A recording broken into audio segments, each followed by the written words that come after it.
Deepika Raval, character કૌશલ્ય. તે આખા ગામનો ઠેકો તો નથી લીધો ને કે જે ખોટું કરશે એના હાટુ તું ન્યાયાધીશ બની જઈશ?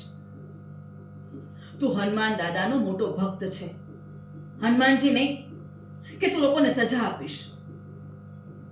તું સેવક છે અને સેવક ક્યારેય આવા કામ ના કરે. દત્તુ ગઈકાલ સુધી જે એમ કહેતો હતો કે માં તું જેમ કહીશ એમ જ હું કરીશ, અને આજે એ જાતે જ બધાને સજા આપી રહ્યો છે. મેં તને અખાડામાં ફક્ત તારી તંદુરસ્તી માટે મોકલ્યો છે, નહીં કે લોકો સાથે ઝઘડા કરવા માટે. દત્તુ તું ઝઘડા કરે ને એ મને જરાય પસંદ નથી, અને એના માટે તને સજા મળશે.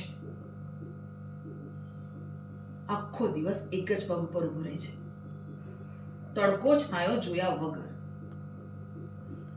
હું બજારમાં જાઉં છું અને જ્યાં સુધી હું પાછી ના આવું ને ત્યાં સુધી એક જ પગ ઉપર ઊભો રહે છે, ખાધા પીધા વગર.